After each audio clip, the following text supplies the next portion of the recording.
My daughter started using heroin August 22nd, 2017, and she was dead a week later. There is no more one time. And I'm being clear on that. 8 days. She was only using heroin for 8 days. And she got a bag of fentanyl. This is your host, Rick Reyes, with When Addicts Say Goodbye podcast. We're going into episode 3, Justine's story that we call Julissa's Mommy. Stay tuned. You're now listening to When Addicts Say Goodbye podcast, sharing stories of those that have lost loved ones to the disease of addiction and real-life personal descriptions from addiction survivors, sharing how it was, what happened, how it is now, and what they do to maintain long-term recovery. Presented in a practical way to encourage the suffering addict to get the help they so desperately need, and families a platform to ensure that the memories of their loved ones never fade. Welcome to When Addicts Say Goodbye. This episode may not be appropriate for all audiences as it may contain explicit language, descriptions of drug use, death, overdoses, and other potential trigger events.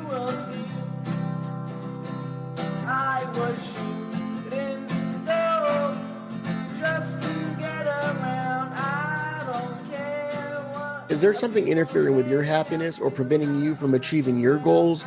Listen, I've worked in addiction treatment for over 20 years, and there were plenty of times where after individual sessions, doing groups all day, assessments and treatment plans, only to have to leave work and deal with my own self and my own issues. If it wasn't for my therapist, only God knows where I would be today. BetterHelp will assess your needs and match you with your own licensed professional therapist. You can start communicating in under 24 hours. It's not a crisis line. It's not self-help. It's professional counseling done securely online. There's a broad range of expertise in BetterHelp's counselor network, which may not be locally available in many areas. This service is available for clients worldwide. You can log into your account anytime and send a message to your counselor. You'll get timely and thoughtful responses, plus you can schedule weekly video or telephone sessions so you'll never have to sit in an uncomfortable waiting room as with traditional therapy ever again. BetterHelp is committed to facilitating great therapeutic matches, so they make it easy and free to change counselors if you need to. It's more affordable than traditional offline counseling, and financial aid is available. BetterHelp wants you to start living your happier life today. Visit their website at betterhelp.com/WASG. That's BetterHelp, HELP/WASG,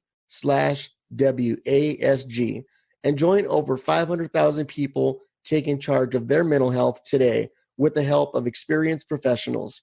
We have a special offer for When Addicts Say Goodbye podcast listeners. Get 10% off your first month at betterhelp.com/WASG. I don't know how many of you guys are parents, but I'll tell you, I have a great 6-year-old boy. And I can't even imagine just taking a look at him and thinking of anything other than him reaching the heights, as he moves into his adulthood. I don't see anything less than him shooting for the stars. And I'm sure that you're the same. When you take a look at your kids, you want the best for them, and like I said in our last episode, nobody, when they're young, says when I get older, I want to grow up and be a drug addict. And that's the same thing for the parents. We don't sit back and look at our kids and say, oh, I already know when they, turn, 18 and they get out of high school, they're going to struggle with heroin and start using pills or alcohol or what have you. We want the best for them, but none of us can really tell the future. And I know there's a lot of people out there that are, seeing these stories on the news or maybe even listening to our podcast and maybe even others, and they're thinking, oh, these poor people. I mean, it's so sad that their kids, had to go through this. And I've seen it over and over again from working in the profession so long of counseling, that there's always that family that comes in and says, I never thought this was going to happen to my kid, Rick. I never thought I was going to have to drop off my kid at your treatment center for help. And they're hoping that when they drop them off at that agency, that it's going to be the last time that they have to ever worry about this. And the parents are really rooting for their kids. And on the other hand, there's some parents that, and I think we're people in the field, those of us that are involved in the professional world, are guilty of not really advocating enough and really giving the family members a true picture. Because I think a lot of times families will see these videos on TV or commercials where people say they have a cure for addiction, and they can send them to your rehab and they'll leave completely healed and changed. I've always been upfront with families and said, this might just be the start of their journey. Unfortunately, some people might have to go to 2, 3, 4 different programs, maybe more, before they ultimately get it. And then they might even have to go to a different type of treatment that people are not necessarily big fans of, and that's something called medication assisted treatment, or MAT treatment. That'll include clinical work, medication management, medications like methadone, Subutex, Suboxone, or Vivitrol, and in the doctor working with them to manage that medication. And I'll tell you, even people that work in their field have a lot of ignorance when it comes to the benefit of the medication assisted treatment programs that are out there. And I've personally have seen miracles happen. If miracles are real, they are completed in many different forms. And for people that are on medication assisted treatment, a miracle does happen for many, many people that are on the program. And it's unfortunate when somebody comes into the program of Matt and they've been struggling with heroin addiction or opiate dependency for a long time, and they finally get to the point where they're stable on their dose, they're back involved in the family system, they're a productive member of society, they're paying their taxes, they're doing well, and then you have people out there saying things like, oh, you're not clean and sober if you're on medication-assisted treatment. Or you have people saying, you need to hurry up and get off now. It's not, you've been on this too long. And a lot of judgmental statements are said that can oftentimes discourage somebody that's doing relatively well. We're going to hear the story today of a young woman that made huge strides in her life. I'm talking about some amazing accomplishments through her education, through her profession. Unfortunately, had some medical complications that we're going to learn about, which ultimately led to drugs coming into her life, and she was able to find success in treatment as there's a period of stabilization. And that period can last from weeks, months, or even to the point of being clean and sober on medication-assisted treatment for years. And so we want to learn a little bit about what that looked like in the case of Justine. We were fortunate enough to be able to get in contact with Justine's mom, and she's going to meet with us today on the podcast and share her daughter's story with us. Here's Joanne, Justine's mom.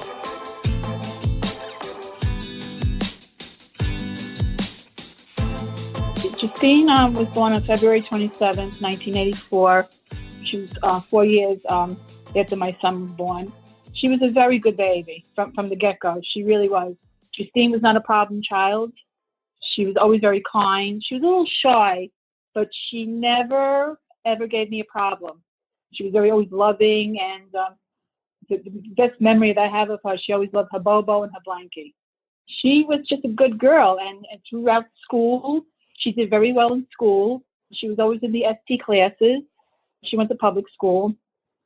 She ran in 5th grade for class secretary, then class president, and she won. But there was always that little bit that she was a little shy. It took her a long time to get some confidence. Then she went to junior high school, and then she excelled then too. She won the district, at that time I think it was District 21. She won through the whole district for Spanish. They tested her for Spanish.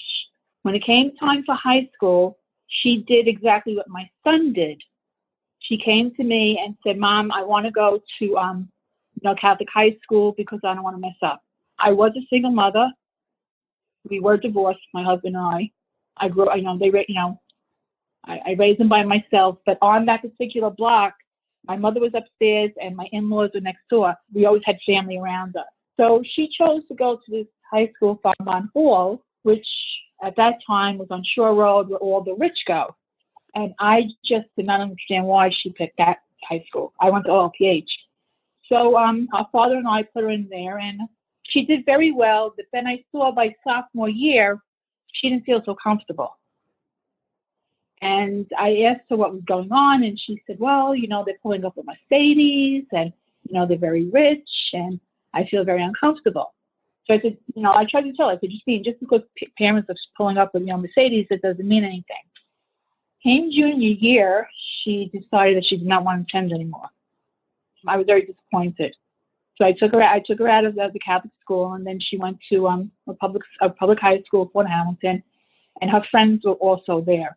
The same friends that she remained after 20 years plus. They still remained friends. But then, started coming to school, and, she was going to school, and I was a working mom, and they were hanging out in my house. So I just went to her. I said, Justine, listen, if you don't want to go finish high school, just let me know, because I don't want you to burn down my house. But then she eventually graduated, and she graduated high school, but she didn't know what direction she wanted to go to. So she just was sitting on the couch, and I said to her, you're 18 years old, you have to do something. She got part-time jobs here and there, and then nothing really lasted, but still there was no drugs involved. There was no legal issues involved. She wasn't hanging out with anybody that I saw that was trouble. So then her friend Michelle's father said to her, why don't you, there's a positioning in my company, RBL, which is an insurance company for corporations. There's a position, Justine, so why don't you come? And she did. And she excelled. It was called RBL, but for multi-million corporations. And she became a broker. She learned the industry very, very quick. And by the time she was 21, Justine's name was on the map in Manhattan in that industry. She went to school. She went back to college of insurance. She got her license. And about I'd say a year or two, because she was 19, about 21, she was complaining about pains in her stomach. Her father, at that time, it was 2005, my mom had died. My son came back from his honeymoon with his blood sugar was 1,000. I don't know how he survived.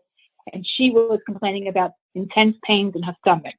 So I took care of my son, and her father took care of her. She was diagnosed with Crohn's. That's when it started. They didn't prescribe her any medications. They referred her to this gastrologist who scared her to death and said, you might need a bag. And we were looking at him what are you talking about? So she didn't need the bag. And what happened was, every time she got a flare-up and she was hospitalized, it was pain medication and prednisone.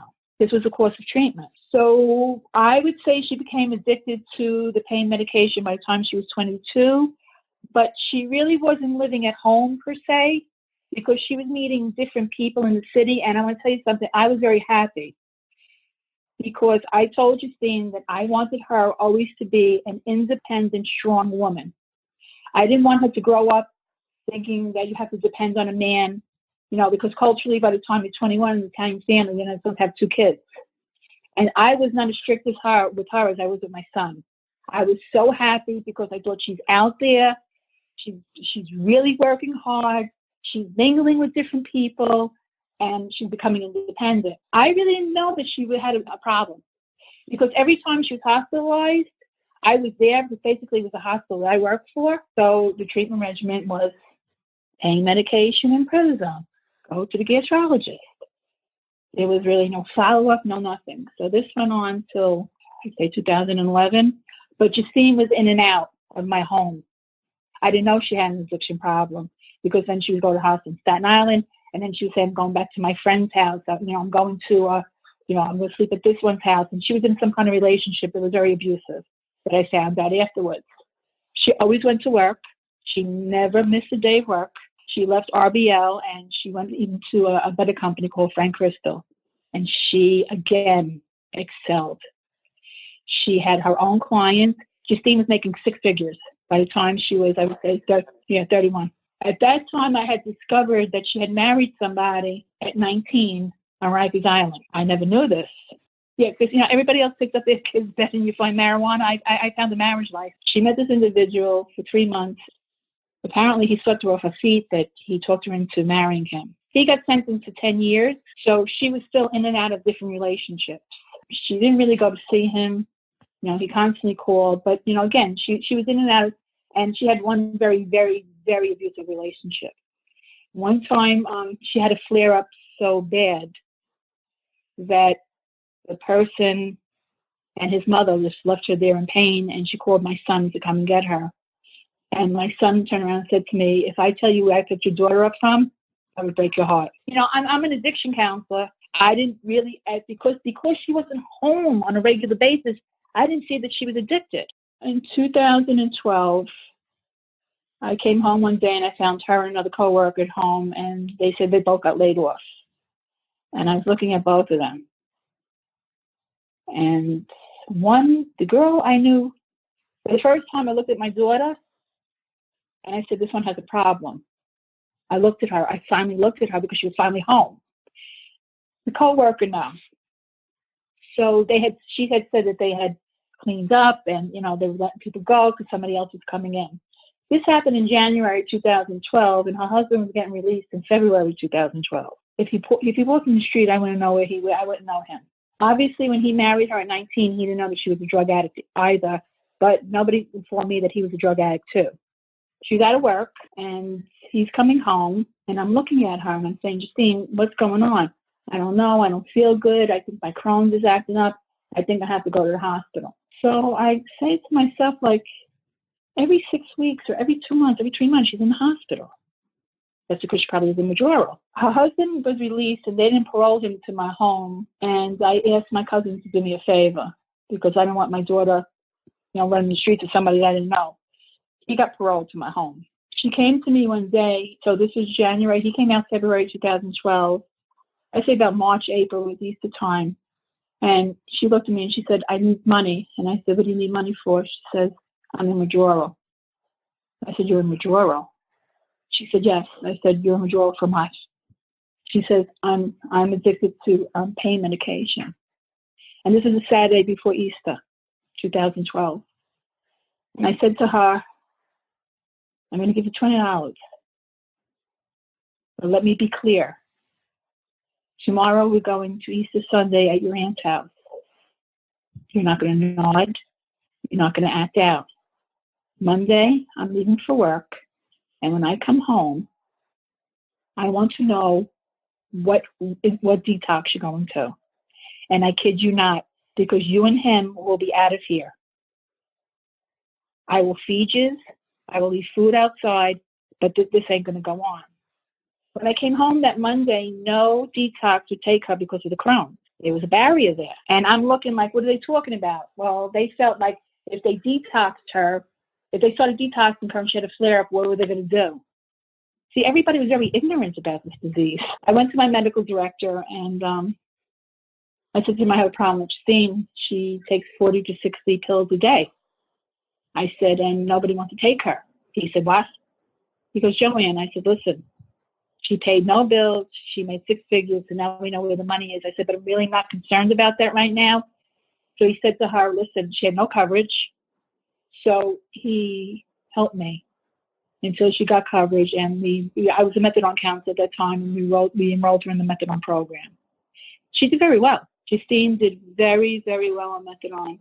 She was able to do what she wanted to do, which was mostly nothing, but she wasn't using anymore. And her husband got a job at his uncle, and it just, then he started using it. The house was just upside down. It's like when she got clean, he started to use, but then again, I didn't know that he had a drug problem either. And she got pregnant. He had a history of heroin and crack cocaine. So at that time, he was doing crack cocaine and not coming home and spending all the money. Then she got pregnant with Julissa. When she got pregnant, there was concerns there, not so much for the methadone, but due to the situation. Him, her, no money to move anywhere. Is she going to stay clean? Now she's having a baby. I saw something in her when she became pregnant, like she was so happy. I feel like she couldn't nurture herself, so she wanted to nurture someone else. And for the first time, I saw her turn a corner. She was so happy about having this baby. And of course, it was a stigma, how could you have a baby, or methadone, blah, blah, blah, and I'm trying to tell everyone, I'm a methadone counselor. If I put this in harmful, why would I, why would I agree for my daughter to be on this program, although she's an adult? She did well. She was so happy. Like, I'm crying thinking about it. And then she gave birth to Julissa on December 26, 2012. And again, I saw her turn a corner, and I said, wow, she's going to make it this time. After Julissa was born, and by the grace of God, Julissa had no withdrawal symptoms from methadone. Like, we couldn't believe it, you know what I'm saying? And no, Julissa, thank God, by the grace of God, Julissa's a healthy baby. You know, they released her 3-4 days later. There was no withdrawal symptoms whatsoever, which I was very happy about. And I think she was happy too, because then I saw like she felt very guilty, like people are going to talk about me, Julissa's going to be withdrawal. I said, well, it's really nobody's business. There was another side to Justine that I didn't start seeing until after Julissa was born. We had myself and the staff at the methadone clinic that she was at. We were not at the same clinic. She was in Staten Island. I was in Brooklyn. I always told her, go in, come out, go in, come out. You know, you don't make friends. You know what I'm saying? Come in, come out. Well, Justine made friends. And due to the economics between her and her husband not making money, Justine started selling drugs. And she got set up by somebody in the methadone clinic. He was an informant. He set her up. She was selling him pills, and they pulled up somewhere, and the police came, and, you know, she got arrested. And she went to treatment court. She went to the methadone clinic, and then she was going to another outpatient program. And she did well. You know, she realized she had a public defender, and she completed treatment court. She was still on the methadone program. For some strange reason, I think she became in love with that lifestyle. I think that she lost her confidence because she was an addict and she didn't like the labeling. And, you know, here she was 5 years ago making 6 figures, and her name is on the map. I mean, she even rang the bell at the stock market. And now she's in the methadone clinic, and everybody knows that she has a drug problem. I think with the street, she felt like she was somebody. It was just like it was after that, it was like one incident after another. She had a fist fight with somebody in the clinic in one program. They put her in another program. And from there, it was downhill. I would say from 2015, it was downhill. She would relapse on Xanax. She was always with individuals that she should have never been with. And then, I just said, listen, I can't do this no more. You know. Again, you'll never take Julissa out of here. That I could assure you. But, you know, he kept on getting violated, her husband. So honestly, he was useless. I was supporting everyone, you know, her and the baby. And then one night ACS rang my bell. ACS, Administration of Children's Services. Someone called it in that she was loitering by the program. Loitering means that after you get medicated, you can't be seen like in 5 blocks within the program. One of the counselors called it in. And then that was like another turning point, because it wound up being a blessing in disguise.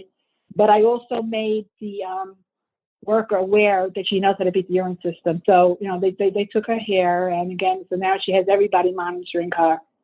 And she did very well again. You know, Justine came back, you know, she started getting motivated. She wanted to change. She wanted to do this. She wanted to do that. But a year later, she had come to me in 2016, and she said to me, she did get a job in 2015 in an oil company for a while, but everybody in the oil company was all using. So that was another mishap. In 2016, she said, I can't stand to be labeled. She started going to church. As I told you, you know, everybody's labeling me. They think methadone is not good, and, you know, you should be on methadone. And I said, well, you know, Justine, you know, you really haven't been around people for like 20 years, so they really don't know the whole story. I said, so I don't even, you know, if this is what works for you, I don't understand what the problem is. I think it was friends and it was family, and, you know, people didn't understand methadone. You know, there's a big stigma around methadone. You know, everybody thinks like it's substituting one for another. So then in 2016, she said to me, I'm going to detox off of methadone. And I had said to her, Justine, Julissa's going to go into kindergarten. She's going to be in school full time. You really don't have nothing planned yet. You know, you just straighten out your student loans. You don't have a job. I think that you should get a part-time job, even if it's the grocery store. She wanted to become a nurse. I said, that's wonderful. Go back to college. Go to CSI. There's college out here in Staten Island. But I don't think you're ready to come off methadone. I really don't. I think that you don't have all your ducks in order. So in 2016, around May, she moved in with a friend of ours. Her and her daughter went to school together. And she lived with them about 3 months because she had to be at a certain dose to come, before they would, she detoxed with the methadone outpatient, and she had to be down to 40. So she lived with them for about 3 months, and she got down. But then again, the street called Justine again. And then she started hanging out again with these individuals, and it just wasn't a good situation. This went on for a year. It was still back and forth. So in September of 2016, she came back home and she detoxed. And what she did was she came off social media so nobody could contact her. And she started with spirituality and changing herself, and she answered no phone calls. And then, it went from 2016 to 2017 was another turning point. And then again, I'm saying, she's turning the corner again. 2016, like when she decided to come off methadone, I still thought she was a little shaky. I didn't think she was ready, but she did. She made it. She made it. She made it from 2016 to 2017, and it was the best year we had with her. I had Justine back.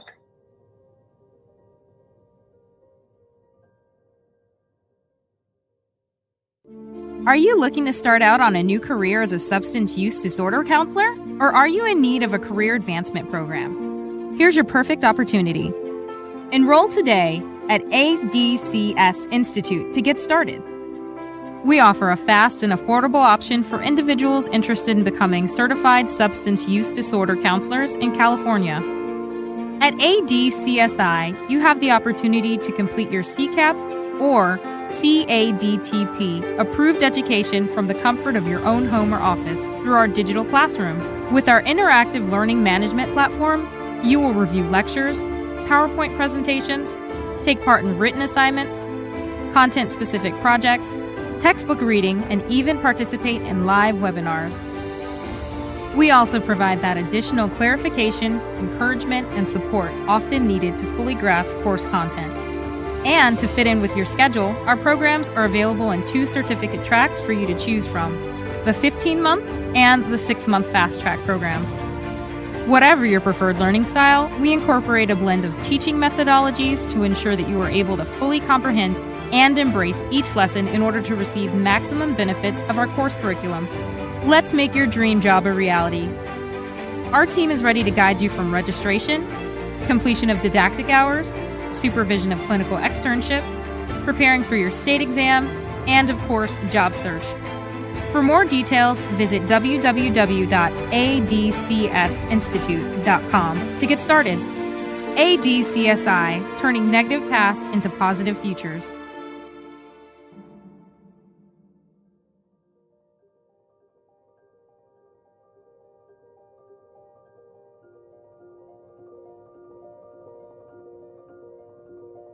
If you would have told me that my daughter was going to overdose and die, I would tell you absolutely not. My son saw it. She was with me every day in my son's backyard. She was herself again.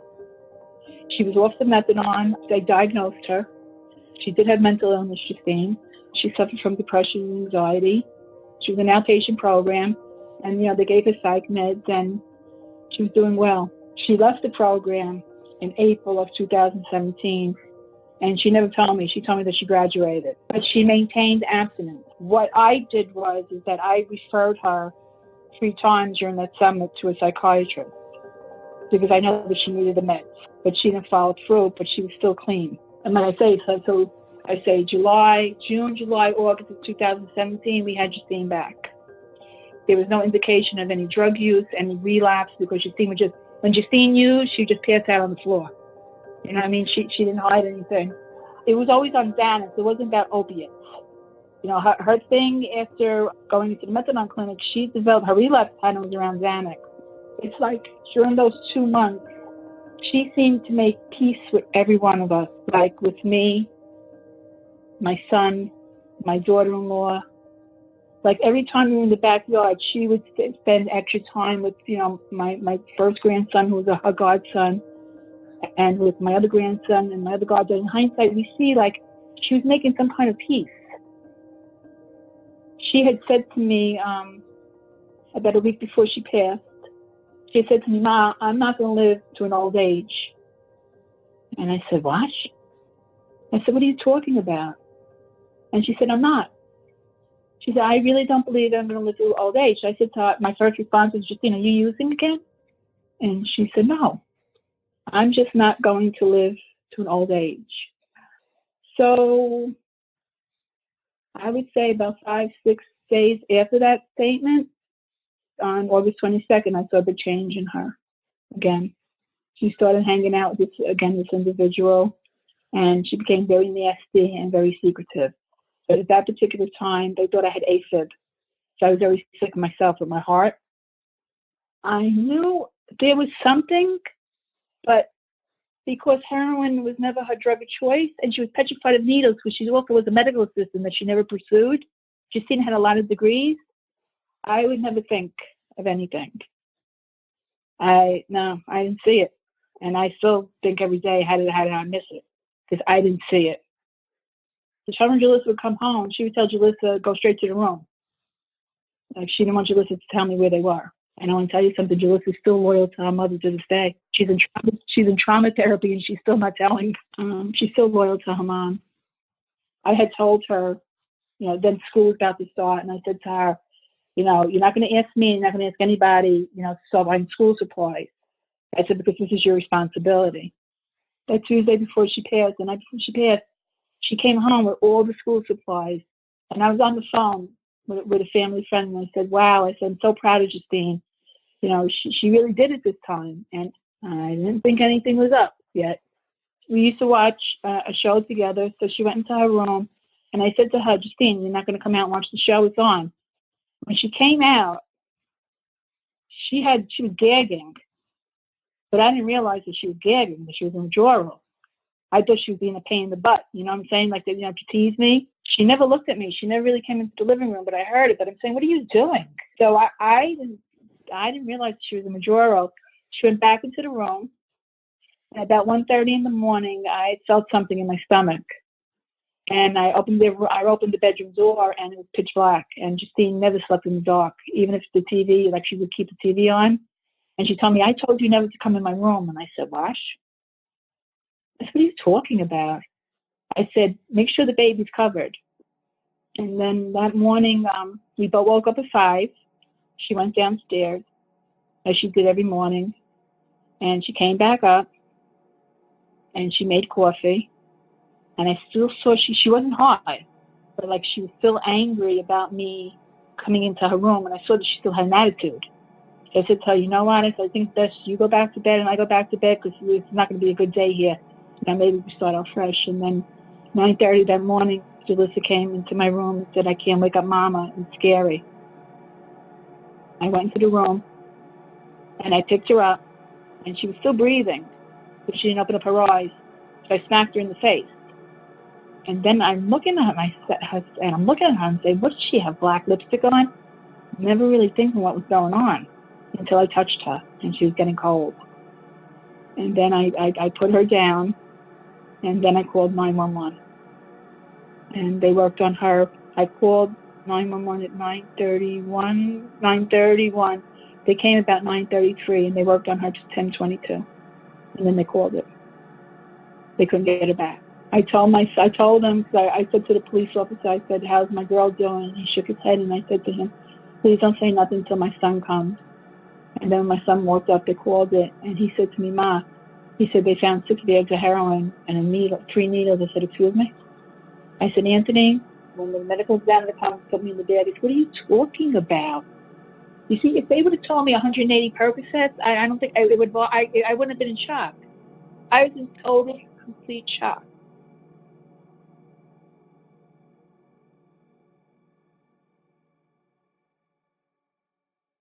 I remember working for a treatment program some years ago, and during the process, after they would come in to the facility, they would do their intake. We would eventually bring them into the office and complete an assessment, ask them a lot of questions. And the patients sat down in their seat, and I rolled up to the desk with my wheelchair, and I began asking questions. And I remember they started to look around the room, and they said, wow, the office looks a lot different than it used to. And I said, oh, I didn't realize based on your records that you have been here before. And she said, no, this used to be my office. made me click and immediately think, and even up to this point, some over, 15 years later, makes me realize that regardless of who we are, where we are, what we've experienced, anybody, can be affected and impacted by the disease of addiction. Matter of fact, we have a very high rate of relapse in the field of counselors that are working with substance use disorders that would go back to addiction, to active addiction. And, for those of you that are working and are listening to this and you work in the field, I want to make sure that you really always and never forget the importance of self-care and your personal recovery, because a lot of times we're helping all these patients and we're doing all of this work and you're doing overtime and keeping up with documentation and deadlines and guidelines that a lot of times we forget about our own personal self-care.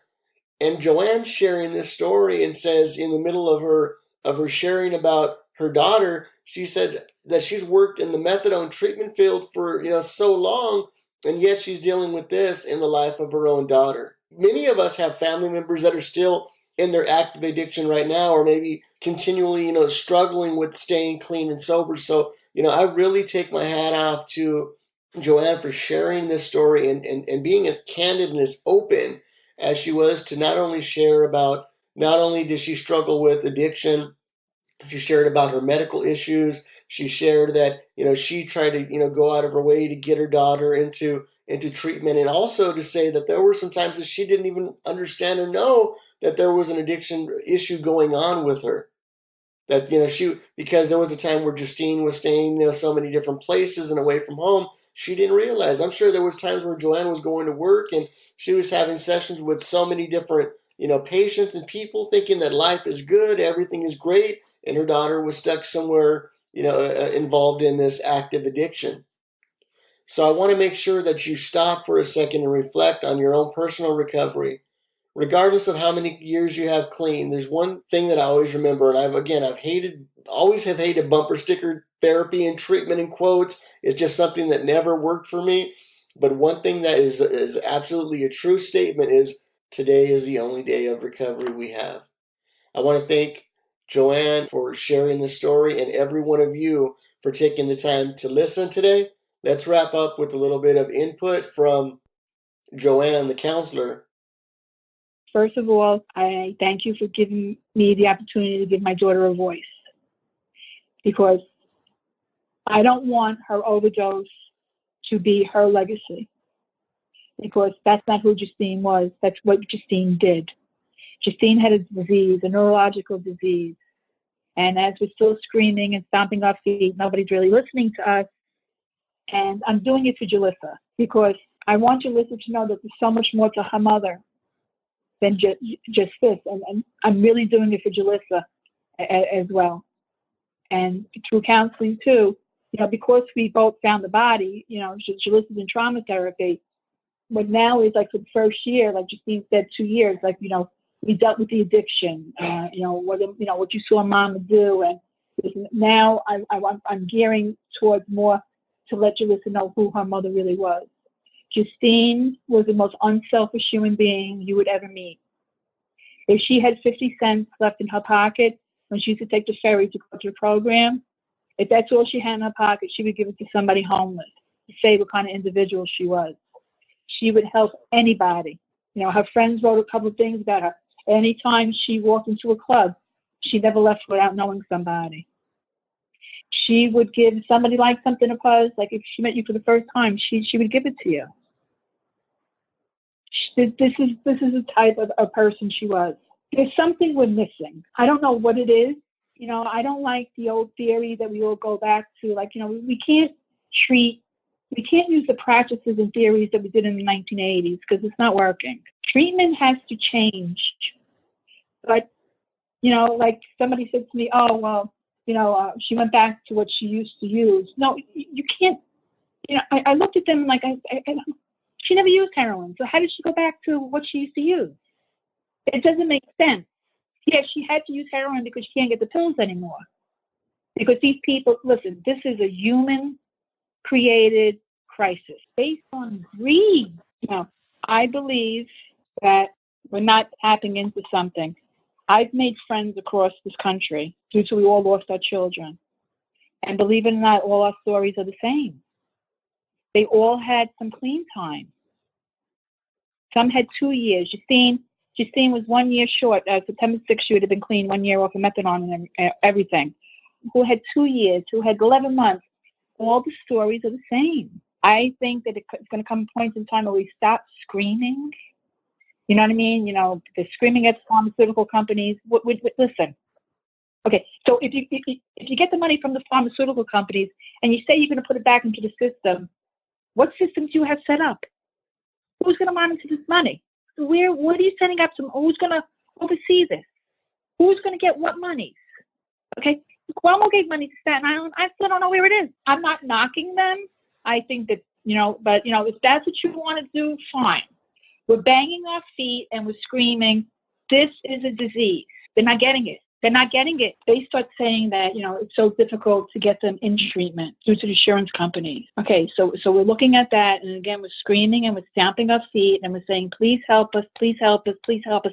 I have a woman out here in Staten Island who went to go speak in front of Congress. She's on Facebook today, okay, with Max Rose, because they're allowing the pharmaceutical companies to claim bankruptcy. I'm not shocked. Are you shocked that that's happening? I'm not shocked. I don't think they're going to pay any kind of penalty. But, okay, so we know we can't get them in treatment. But what happens at the end of treatment? There has to be some sort of follow-up, and not just filling out the forms so Oasis could see how wonderful the program is. Look, Justine went to treatment court. Justine didn't get treatment. Justine just wanted to get out of treatment court. She wanted to get out, so she did what she had to do. There was no sincerity there. I'm her mother, and I lived with her. I saw it. She wanted the legal system off her back.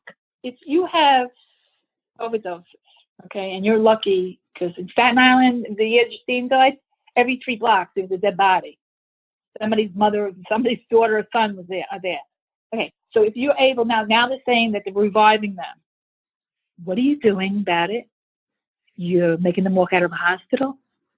To do what? Come back next week? Or you're going to get called 2 months from now and you're not going to get them back? I heard that somebody out here said they were going to develop something where a CASAC or a social worker and an EMT who's going to knock on the door and follow up. Now, when you knock on that door, the person who has a problem might not be honest, but you're going to look at the parent's face, you're going to look at the wife's face, to know that something's going on again. This is not ending. There has to be systems put into place. But again, I say we're not tapping into something. It's not only the mental illness, and I believe who holds the answer are the ones who did survive. I think the ones who made it, who they revived from the overdose, they hold it, because we're not tapping into something with them. It's not just mental illness. It's not that. We're not tapping into these individuals, what they're going through. My daughter, I believe, was in turmoil. There was something else going on. I can't explain it. I can't identify it, but I feel it. Justine was ready. Justine was jumping, but something pushed her over. But I also want to be very clear that my daughter loved her daughter. That Justine, in spite of all her problems and issues, loved Julissa more than life.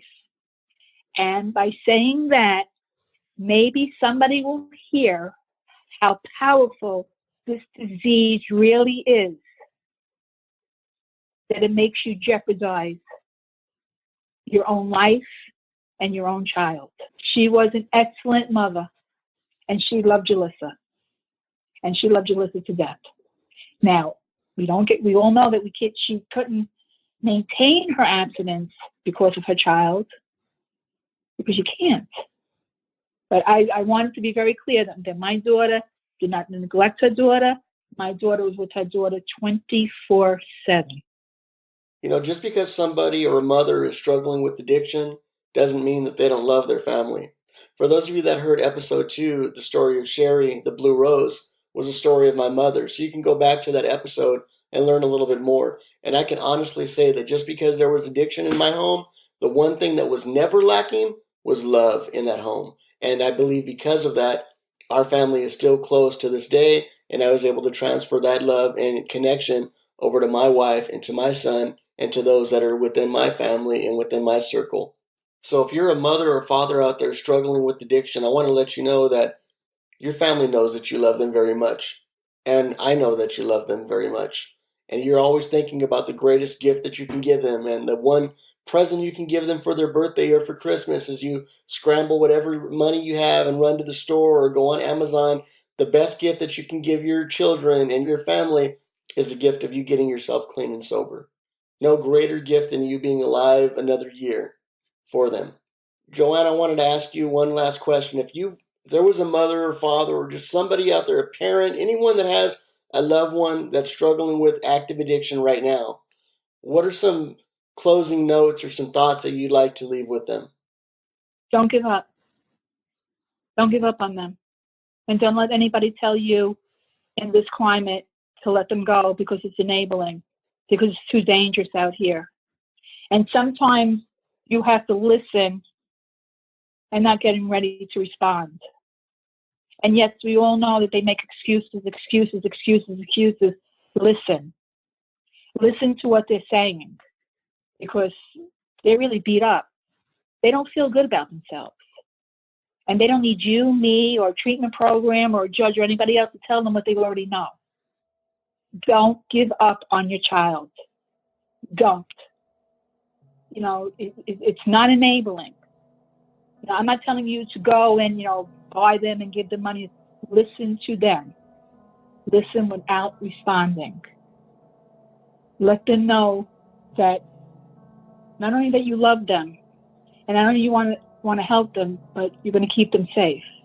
And especially in this climate with the fentanyl and everything else, just listen. That's exactly what I would say. Just really listen. See, let them speak. Let them have the comfortability. You know when you're getting manipulated or not, so you don't need me or anybody else to tell you that. Don't give up. Please don't ever give up, because I'll never have that chance again. Don't give up. Because honestly, they do not want to live the life they're living. Not one person I ever counseled in my 25 years wanted to stay the way they were. And I know my daughter did not want to stay the way she was. She just gave up, or somebody gave up on her. Are we responsible for what she did? No, but maybe we could have done something more, because they're going to have a fit when I say this, but we're going to get insulted. But I really do believe that something more could have been done, or maybe I could have been done. I could have done something more. And not because I was a counselor. I retired. I'm going to come back. She says I'm a mother to a 6-year-old, but I will come back.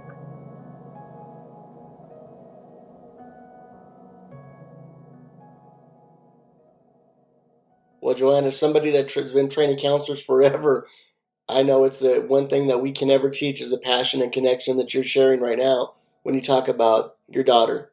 And that's the same passion and connection that I know those of us that really love this field and love this profession go into those sessions in every group and every individual with that same passion and connection as we have for our own loved ones. Because one thing I've always asked myself is this question. Whenever I would go into the office, I would say, would you feel comfortable, Rick, with leaving your mother with this individual or with yourself or with this counselor or with the staff?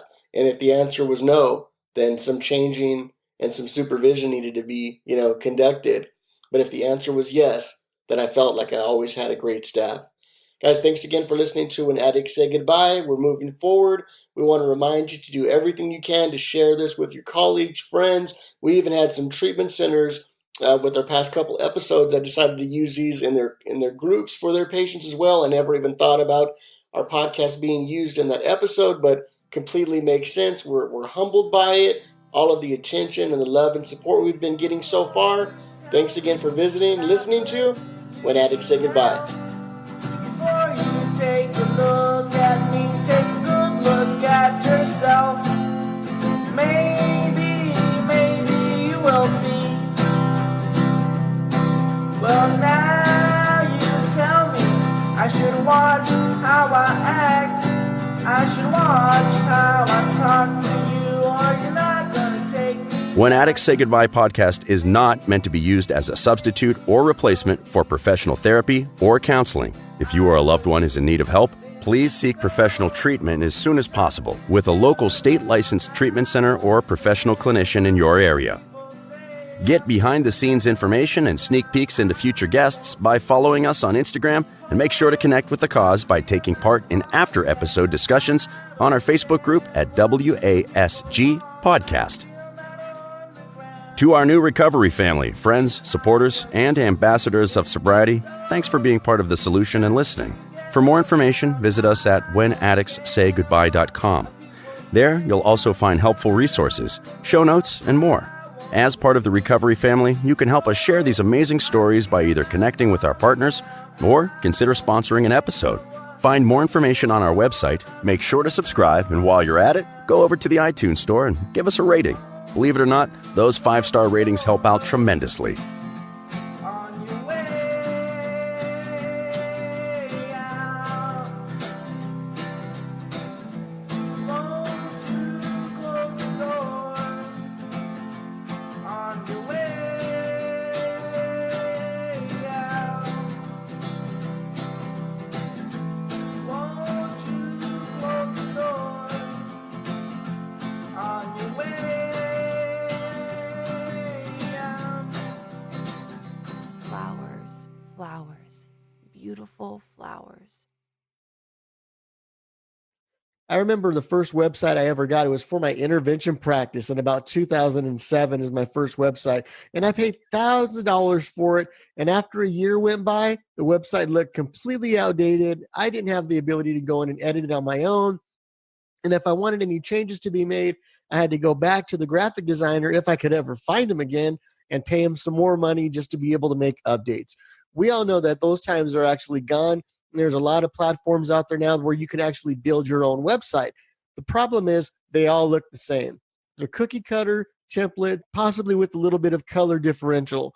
The reality is websites are actually dead. If you have your own business and you're an entrepreneur, we want to tell you about funnels. Funnels are actually the way of the future when it comes to presenting your business online. Take a look at whenaddictssaygoodbye.com. Our website is actually a funnel, and we only pay one small flat rate per month, and we have the ability to have up to 9 funnels or 9 sites for any different business that I have, so it really grows with you. So if you're tired of having your website look like everybody else's out there, or looking like your website was built in the 80s, then go ahead and go to whenaddictssaygoodbye.com and click on our sponsors tab and hit the ClickFunnels link. Clicking that link will take you to your 14-day free trial for When Addicts Say Goodbye podcast listeners, helping you turn your online store, online business, intervention coaching practice, or whatever you do, take your web-based business to the next level with ClickFunnels. When Addicts Say Goodbye podcast is an ADCS Institute production. Editing, mixing, mastering, and sound design by Resonate Recordings.